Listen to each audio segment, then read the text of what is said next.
Have you ever stopped for a moment to think of how mind-blowing technology has become? From social media, narrow it down to your TV set, your phones. Almost everything you see around you today is some sort of technological advancement, and that has made life easy and way, convenient to live. Now, that said, one that we are paying much attention to in recent times is artificial intelligence.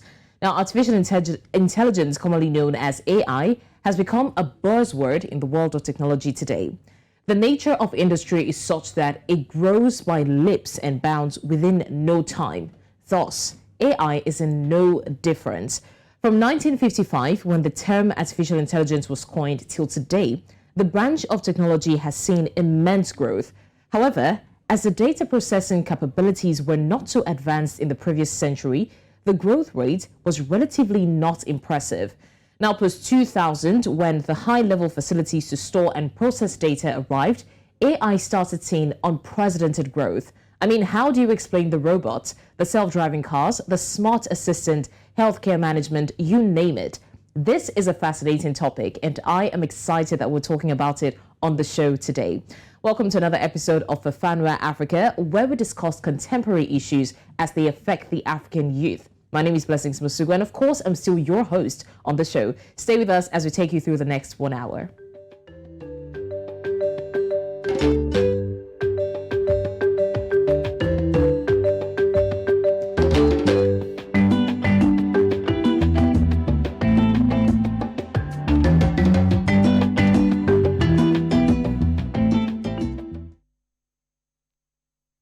We're still talking about the wonders of AI, artificial intelligence, and how it has immensely contributed to the growth of several industries like health, agriculture, and whatnot. Most nations believe that AI is at the center of the fourth industrial revolution, there's a 4IR, described as a period of rapid transformation anchored on frontier technologies like AI, 5G, blockchain, IoT, cloud, 4D printing, quantum computing, and the metaverse. They're pushing through their individual challenges to make it a business enabler. Now, much of Africa's AI growth has been attributed to the COVID-19 pandemic, which accelerated digital transformation. Currently, over 2,400 companies list AI as a specialty, of which 40% were founded in the last 5 years. In what shows that the industry is at its initial growth stages in Africa, 34% of companies using AI are medium enterprises with less than 100 staff, while 41% are startups with less than 10 employees.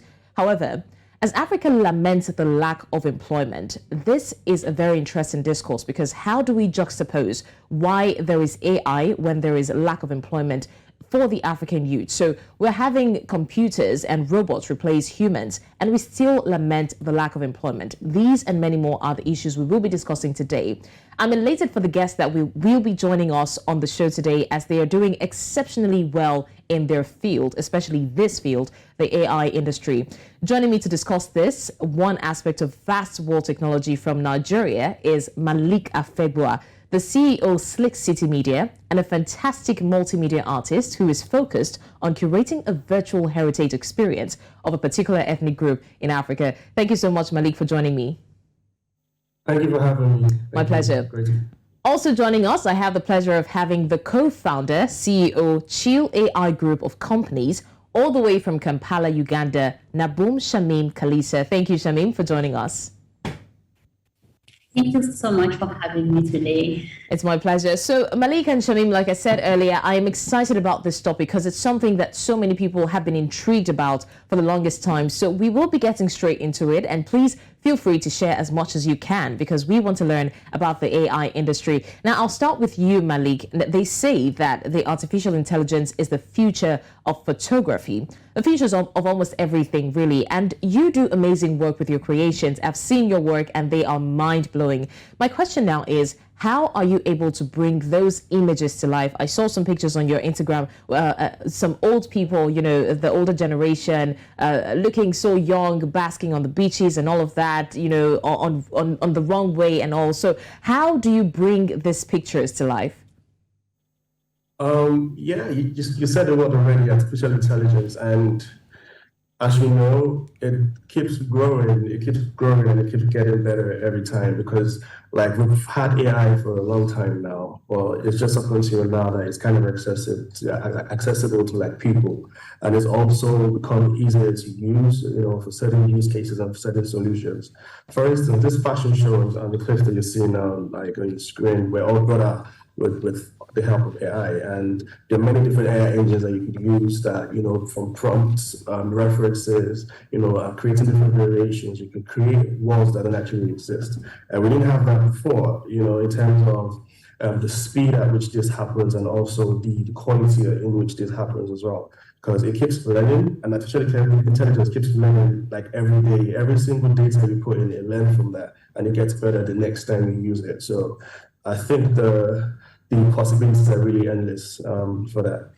All right, thank you so much for that, Malik. Now, Shamim, at such a young age, you have already become a trailblazer in the AI industry as well. I mean, I was reading about you and I found that your company was birthed out of passion and experience, according to you. Can you tell us a bit about that? Thank you so much. As you said, I'm a co-founder of Chil, AI group of companies, and we use the power of artificial intelligence to avail women in Uganda and Nairobi and other African countries with chronic preventative and treatment services. And that is automated consultation, radiology, and automated services for the disabled community. All this is because of passion, that you can go through a situation and then you're like, I can do something positive about this situation. And that's what inspired me to do what I'm doing. And with that, the use of artificial intelligence.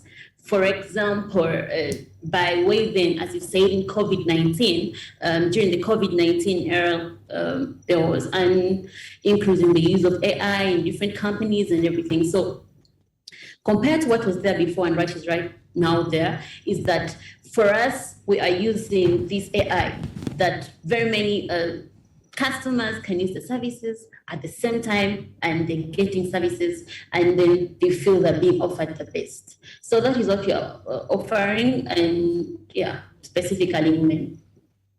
All right, thank you also, Shamim, for giving us that summary of what your company does. Now, my guests will have to wait with me here while we check out the opinions of the youth across Africa as regarding artificial intelligence. This is a topic we're talking about, and we want to know what the youth across Africa think about it. We'll be right back.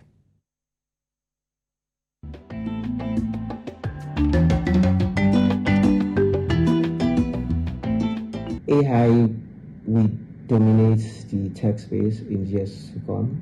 They are going to be the tools, and next set of experts will be those that know how well to use them. Example of this is OpenAI, a disruptive way for online research and creative.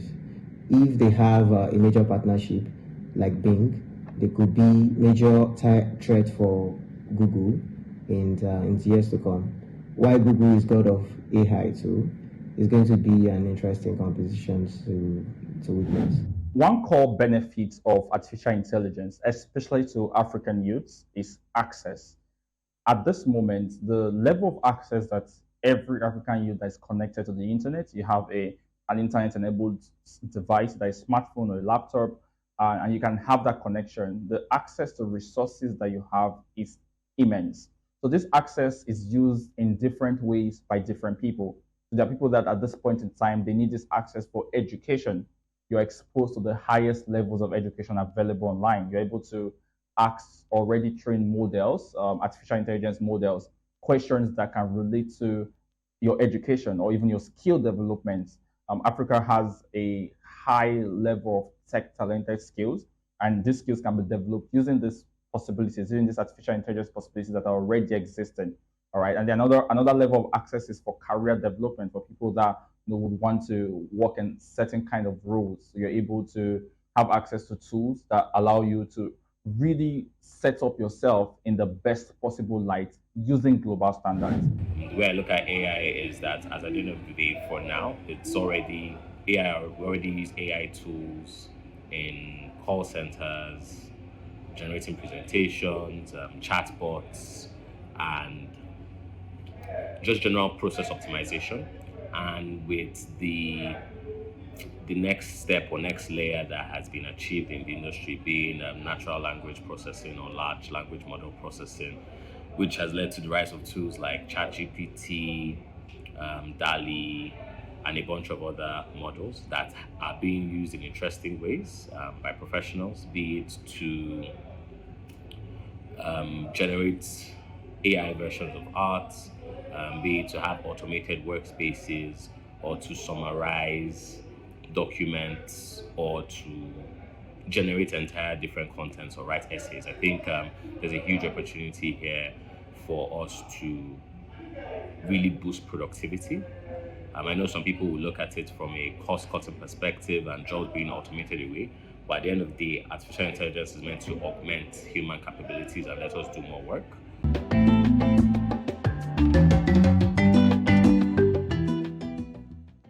Well, those were the opinions of the youth about the artificial intelligence. I still have my guests with me, Malik and Shamim. And we're going to continue with this. Now, Malik, the ability of AI to do things that humans cannot brings many applications, resulting in the improved performance and, of course, productivity. You have tested the waters and you practically live in it. So how important do you say that AI is in today's world?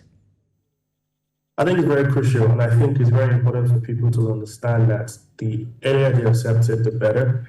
And with anything in tech, it always evolves.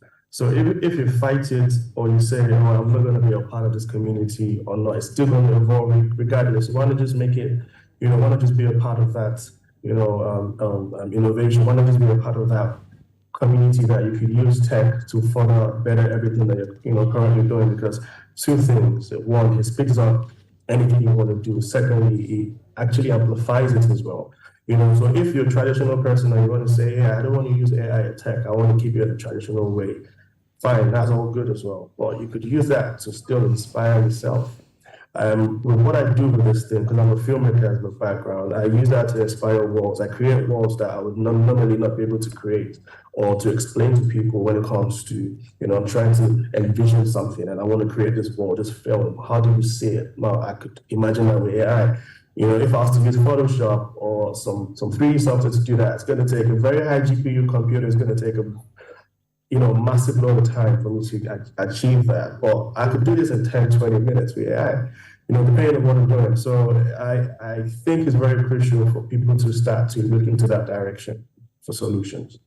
Amazing. Thank you for that, Malik. Now, also, AI has made people's lives more productive by providing a variety of applications, like I said earlier, and AI is used in a variety of fields, including education, law, healthcare, and security. And speaking on healthcare, this is where you come in, Shamim. Yours is in the area of health. I mean, one of your companies deals with health. What does it feel like seeing as you are able to use AI to help a lot of people with chronic disease prevention services that you offer? That's, talking about the Femtech Center now. Thank you so much for that question. AI has really done a lot of good work, and specifically for the healthcare sector. I'm currently new in Kampala anyway. For the healthcare sector, we have it's a group of companies, but for the healthcare sector, for example, in interpretation of radiology results. For example, when you move to maybe a hospital or a clinic, and then there is one doctor, and then you need to then interpret for you maybe the X-ray. That is what people understand. So someone has to first wait for that one doctor or two doctors to be able to interpret for them. Maybe your blood is this and all that. Yet for the use of artificial intelligence, it has come to help that you'll be able to put in your request, and then you can be able to get, maybe if you want to speak to a human being, you are scheduled for an online, radiologist to be able to interpret it for you, but also the AI can go on to interpret for you that, this is what is happening. Maybe you have an infection, or maybe you have this. So AI has been used in very many sectors, and it has done a very, very good part. And then another thing AI has done is yes, I have 3 companies, one in fintech and everything. So it has also been able to help people in shopping, because we have a fintech company that helps in retailers and then suppliers. So what happens is that the retailer is able to buy products. But what I'm trying to say is that the AI helps us to be able to predict and be able to tell our suppliers, you know what, this season going to be able to move. Maybe you're going to use this. So that is AI. It can be able to predict for you and be able to give you what is going to help you that you don't make losses or something. Back to the healthcare sector. Way back before the use of artificial intelligence, people had to wait, maybe go to the hospital, make appointments, wait for the doctors. But right now things have changed. You can be able to make an appointment, and then you can be able to speak to a doctor, be able to explain how you feel. And this is all with the use of the AI.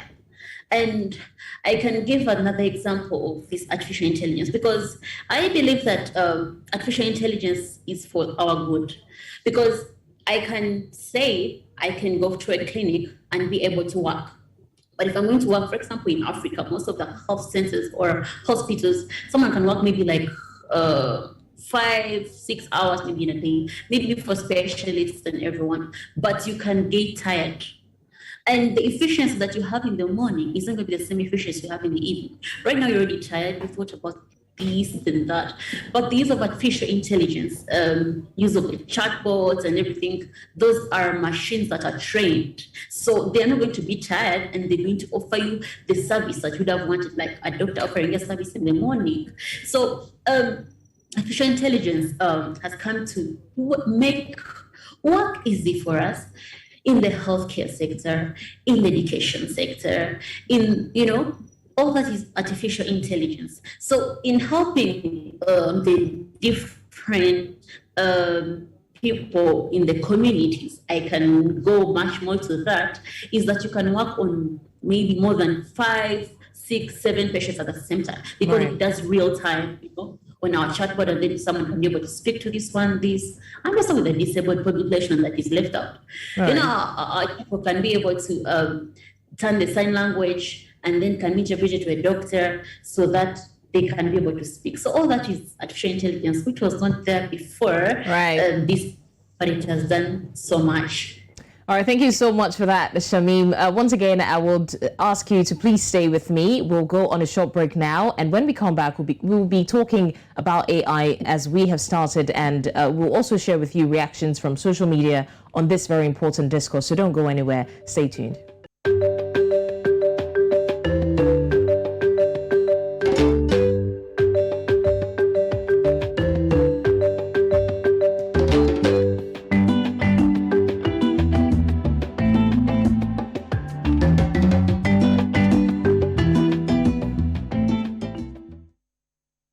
Thank you for staying with us on Fafanua Afrika. We are still talking about the wonder that is artificial intelligence. Now, there is a long history of software programs that implement creativity, imagery, and imagination. They're used for generation of entertainment, for creation of art, and simulation of the world. Now, some of these programs are created to shed light on the nature of imagination, and some are explicitly designed to model imagination in humans. We still have our guests here with us. From Nigeria, I have Malik Afegbua, the CEO, Slickcity Media, and a multimedia artist. We also have the co-founder, CEO, Chil AI group of companies. From Kampala, Uganda, but currently in UAE, like she said. Nabuuma, Shamim, Kaliisa, thank you so much for staying with us. Now, Malik, I would like to ask you, we've seen some of your works, and one of them went viral recently. What exactly inspires your designs, your art? So what inspired the one that you saw, which was a fashion show, was called the Elder Series. The Elder Series is a long series that I have that kind of showcases and shines a light on the elderly people in a sense where you see them in a place where you would normally not see them. Showing them in a happy place and showing them in a situation where you would not normally imagine. And what inspired the Elder series is my personal relationship with my mom, and not being able to speak to her for a while last year after something happened, and I just had to find a way to, express myself, and I did that through the arts. I did that through, me thinking about other people as well that could be in that same situation, and how would they deal with that, and that was why I started creating other things and other, characters I have to do with elderly people in just many happy situations. For instance, this fashion show. All right, that is really inspiring, honestly. Even I am inspired. Thank you for that, Malik. All right, Shamim, I would also like to ask you, before we take a look at the Twitter responses, Africa has now picked up on AI, but it seemed as though it took the continent a long time to adapt to it. Even at that, in Africa, the connectivity is less compared to the rest of the world, but rural areas are less connected and more information poor than the urban areas. Why exactly is that? Thank you so much for that question. Talk about artificial intelligence. It's about how the data is collected. Usually the data here in Africa and most of the rural areas is scattered. We have the data, but it is scattered. And even the collection methods of collecting this data, that we can be able to articulate it and be able to give information of what is happening in this city, what is happening in another city, what's happening in the different areas. So I believe that our governments have to do much about this, that they can be able to organize the different data collection centers, because this is way better, because if you have the data, you can be able to know that this epidemic is coming, that this one came maybe like 5 years back, and then this is the best way for us to fight it. And you can also know, as I said, have also another company. You can also know that this time around there's going to be a high peak of customers who are going to be shopping maybe for groceries and all that. So it's all about the collection of the data in a specified way, that even if it's in the rural areas, we find better means of collecting it, that at the end of it, we can be able to come up with something that can help prevent so many diseases, the cancers, the pressures, and also sensitizing our people. Because I believe that most people can say, I don't know, I don't mind, I don't know, something like that. But at the end of it all, maybe a relative, maybe a sister, maybe a mother, maybe someone can be affected. And that's when you remember and be like, oh my God, I heard about this, so it's about the government sensitization to help us with our rural communities, to help us with our people, so that they can know that this is for the betterment of all of us. All right, thank you so much, Shamim. We will be right back with you guys, but right now I want us to take a look at what Twitter is saying about this topic. Like they say, most topics are discussed on social media, so we're going to look at Twitter responses to this particular issue and probably draw out some questions from that. So let's look at Twitter. Afrodata says, artificial intelligence, AI, has the potential to transform education in Africa, particularly in the context of the COVID-19 pandemic, which has highlighted the need to strengthen online teaching and learning. However, implementing AI in Africa's education sector takes much work. Captain Obvious says, as the world turns to AI, I wonder, is the world using South Africa as a template? Because SA has been governed by artificial intelligence for almost 30 years now. Interesting. And it looks a lot like everywhere else is going down the same path. Samurai Capybara says, it's not artificial intelligence that I fear, but the people using it. We fear that it will one day calculate that the world will be better off without us. Why would we assume that? I wonder. Now, another person says, logistics companies using AI are seeing increased productivity and improved customer satisfaction. It is a powerful tool for staying ahead in a constantly changing industry.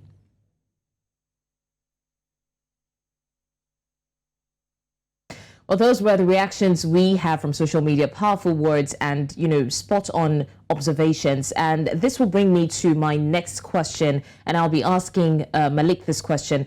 Research has shown that AI has the potential to solve some of the most pressing challenges that Africa is facing and also drive sustainable development in agriculture, in health, infrastructure. Someone just said education, finance, logistics, public services, you name it, and especially climate change that we're suffering, the effects now.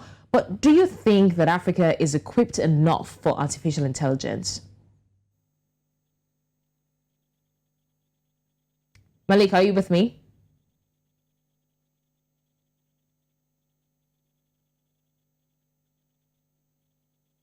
Malik, please, could you check your audio device? I think your device is muted. If you can help us check that. Can you hear me now? Fantastic. Yes, we Okay, can.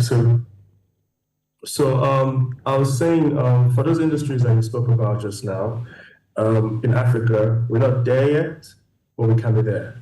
And for instance, when it comes to AI, you don't need massive factories to power certain things or certain automations. It's the code behind it. It's the engine behind it. So it's obviously doing the research first about what kind of solutions can I get for what industry. Then you know how to apply those solutions. And it's also thinking in that direction. Are you thinking in that direction as a government, or are you thinking in that direction as a community? What kind of sustainable goals are you looking to achieve with what you're doing, and how are you going to achieve those things? Now, if you're doing it the way you've been doing it before and you're getting the same result, why don't you try something new, like something that will speed the process of artificial intelligence, something that would have exact results, something that would make everything faster and, almost very, precise in terms of what you're doing. So I feel it's time for us to start thinking in that direction. I know, yes, there's a part of Africa where we are looking into AI, but it's not on the general term. There's certain companies or industries that may be looking into that, but it has to be like on a general, place where everyone actually starts to think about it. Because if you look at everything on the solution side of it, it makes things faster, easier, better, more productive. So I feel like more conversations like this, if people are listening, we will get there faster, but we're not really there yet. All right, thank you, Malik. And also, Shamim, let's look at this from a general perspective, from the real life spectrum and from your own lenses. What do you think the general benefits are? I know we've mentioned some of the most, outstanding ones, but I would also like to know what you think are the general benefits of artificial intelligence. Thank you so much for that question. Artificial intelligence, as I said before, has done a lot of good to us, the young people, the governments, the innovators, and everyone out there in the different sectors, in the healthcare sector, education sector, fintech sector. But what I want to emphasize is that AI is here to help us make things faster. What you would have done in maybe an hour, with help of AI, you can be able to do it maybe in like 10 minutes or in 20 minutes, according to what sector you're having. So here in Africa, yes, most of the startups are using artificial intelligence, and some of them have also started to adopt to use it. We're just hindered by a few factors because the brains are here, everything is here, but we just need a push from our governments to be able to help sensitize the different data collection centers, because everything that AI, you talk about AI, it means data. And for Africa, as I said before, the data is not, the data is there, but it's scattered. So when that data is collected, it helps us in the different sectors. For example, even in governments, security matters, you can be able to have data of different things and be able to know that this is what is happening. And also, I believe that the AI is here to help us also improve our skills, because there are some jobs that are, people say that AI has come here to, take people's jobs, but I don't believe it's going to do that. It's here to help us. It's here to, maybe the robot can be able to serve food maybe in a restaurant somewhere there in China and everything. for us, we can be able to use the AI to help us with the different people so that we serve very many people at the same time. So we are increasing the customer satisfaction. We are increasing the number of customers. We are increasing, our revenues. And then, this helps in making profits and all that. So I believe this AI is for our own good. And for most of the young people out there, maybe that are started using the AI, they should put it because it helps actually to be able to work on so many people at the same time, and it's real time and beneficial. Well, Shamim, you have mentioned a very salient point that I would like for us to delve into, and that is the dangers of AI. Now, some people will disagree with what you just said. Some people say that AI is more dangerous than nuclear weapons, and this has led to a lot of skepticism. Now, the late physicist Steve Hawking was similarly forthright when he told an audience in Portugal that AI's impact could be cataclysmic unless its rapid development is strictly and ethically controlled. I'll give an example. You just mentioned, the employment issue. We know that 12.7% of youths, I'm talking about just those between the ages of 15 to 35 now, in Africa are unemployed. And we have lamented the stage of unemployment for the longest time. And now we're talking about AI, and we're seeing, a lot of, just like you said, some people say that it's replacing humans in different spheres, looking at the large spectrum of life, talking about robotic waiters at restaurants, talking about customer care services, a lot of things that humans should naturally do. And it has brought about the question, should we be worried, especially as Africans? We are a developing nation, a developing continent. So if this is happening, if things are, of course, there's no doubt that this makes things easier. But if it gets to a point where people are replaced with robots, replaced with, artificial intelligence, what then is the stance of employment in Africa? I would like to get, Shamim, you have mentioned a little about this, so I'd like to get Malik's response to this.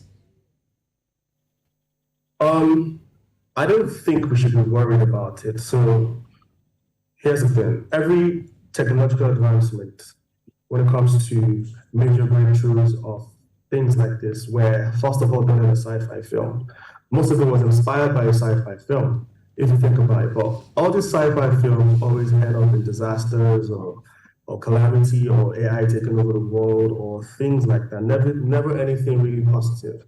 But if you look at it in the real sense of things, how you could actually use it as a solution, you would see that AI doesn't power itself. There still has to be like an human input for every single thing, and it cannot make decisions by itself. A human has to do something for anything to work. So why not put yourself in that space where you know how to operate this, whatever, or you are in that space where you're growing with the artificial intelligence and not just sidelining it. For example, let me use the creative industry, for example. There are a lot of artists that go, say no to AI because it's going to steal our jobs and it's not real art. What I would say is it's a tool, and every tool can be used either ethically or unethically, depending on who's using it. Now, for instance, you use that to better your creativity rather than using it to steal art. That is a way forward. Rather than say, I want to create art that looks like someone else's or something or I want to, just do things that are faster just to make money. You could do things in that. If you're directing it in an ethical way, you will always have positive results, and those positive results will impact society in a positive way. It's a no-brainer. So the human behind it is what really actually matters, not the actual AI, because it's never autonomous. They don't think by themselves. You could put in data and it runs without data. Sometimes it could bring back things that are random, and that depends on the AI you're using. But if it's programmed to have a certain delivery, it's always going to stick to that, but it's precise. But it's a human being that programs it. And we're not in a place where AI thinks for us, we're many, many years away from that. Even if that actually does happen, because there's so many things or laws against it. So I would say, rather than looking at it as with a fearful eye or try to write it up, I say understand it first, know how to implement this in your next or in your immediate society. Then I think that's the best way to go about it. All right, Shamim, do you have any other thing to add to that? Thank you so much. I can just add and say technology or AI is not going to replace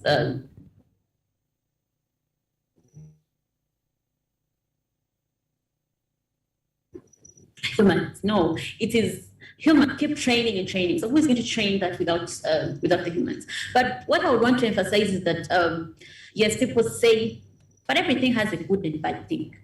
But if they say that it's going to take people's jobs, I believe we just have to add more skills to what we're doing so that we are out competing it. I'm not saying out competing it because for it it's a machine, you get tired and all that. But being able to offer, because a human being cannot be replaced. So it's just here to fasten the work that we're doing. So we should just cooperate with AI, because if we're using AI, for example, you're going to work on so many customers at the same time, and you're going to increase the number of customers for your company and you're going to increase profit. So that is a positive thing for you.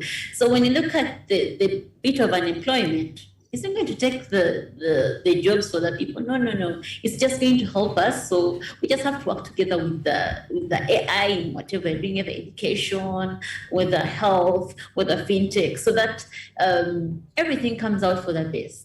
I believe it should be positive. I usually look at the positive thing of everything and I be able to move on. So let us all be positive about the AI and sensitize others who are negative about it, that however negative something might be, it can also have its good things. So the ball is in everyone's hands. Well, Shamim, thank you for that. Well, I know this is supposed to be a reassuring summary, but I can't help but wonder. And I mean, we have tackled the fears humans have, but how about the threat to corporate security? And I'm talking about viruses and malware, seeing how technology can also be hijacked by hackers. Malik, do you have anything to say about that? Yeah, just don't go to bogus sites and always have your computer protected with the best antivirus. Buy your antivirus. Don't just download it from a bogus site. Like anything can be, a threat to security. You have to find or have steps to protect that.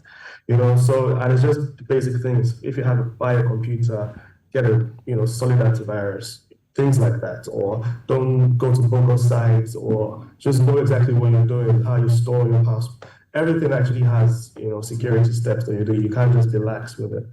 So still back to the person using it as well. So you understand, and that's what I have to say about that. All right, thank you so much for that, Malik. Thanks to our guests, Malik Afegbua, the CEO of Slickcity Media and a multimedia artist from Nigeria, and of course a filmmaker, and our co-founder, CEO Chil AI Group of companies from Kampala in UAE, Nabuuma, Shamim, Kaliisa. Thank you so much for your time with us on the show. Thank you for Thank you having so me. much. My pleasure. My pleasure. All right, for our next segment now, great men and women have come and gone, and some of them are still leaving.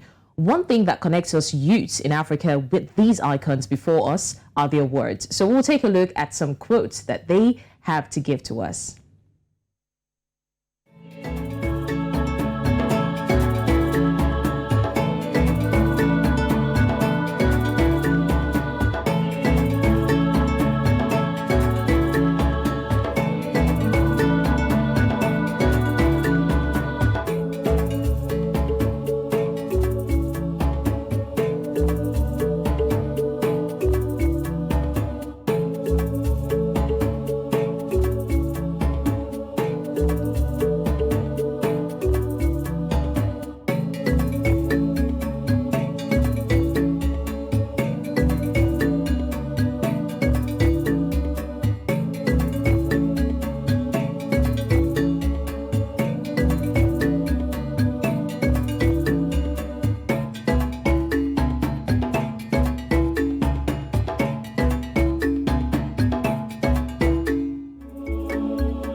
Well, with the growing technological advancement, there are enormous expectations, and of course there are fears. Now, some people say, like I said earlier, that the machines are replacing the humans, and some people are ecstatic about what the future brings. The truth is, artificial intelligence is here to stay. It's already being used by so many Western worlds, and Africa is picking up on it big time.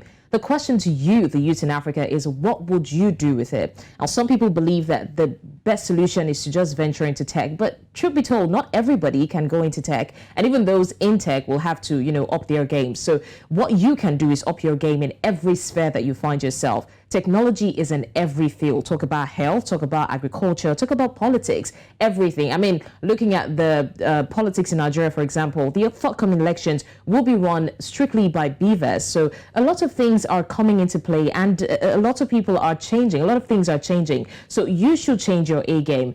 Employment or no employment is not a threat when it comes to AI. As you've heard from our guests, as much as it looks like, robots are here to replace humans, you can also up your game in everything that you do, basically. So get into that field, do your work and do it with advancement in mind, because the world is changing and you don't want to be static. Now, AIs display a range of domain areas, from the creation of paintings to the creation of arts and everything that you can basically think of. AI aids our understanding of imagination in several ways. Talk about paintings, musics, and plots and structures. It provides ideas of how it could work. It also tests the feasibility of theories and brings to light assumptions and new problems that are difficult to generate from theories that are only described in words. And that is why a lot of people say that AI has to do with imaginations. You build imaginations with artificial intelligence, things that basically do not exist. I mean, I was working on a report the other day, and I was talking about a young lady in Uganda who uses AI to create artificial limbs for people who are amputees. And that is a wonderful innovation in that country. So many lives have been saved. So many people have had to deal with, self-esteem issues until they met that innovation. So a lot of things are changing. However, some of its drawbacks can be dangerous to developing countries and the world at large. And these include automation of sport job loss, privacy violations, deep fakes, where real persons are replaced with fakes, socioeconomic inequality, and of course, weapons automatization. But that's not to say that it's not a beautiful innovation. We in Africa and across the world are looking forward to how this all unfolds. I'm sure in a few years' time, 10 years' time, we're going to see a different world with the help of AI. Now, it's been an amazing 1 hour packed program, and thanks to our guests and of course you, our viewer, for that. Join us again next week as we bring you topical issues as they affect the youth across Africa. Till then, my name is Blessings Mosugu. Take care.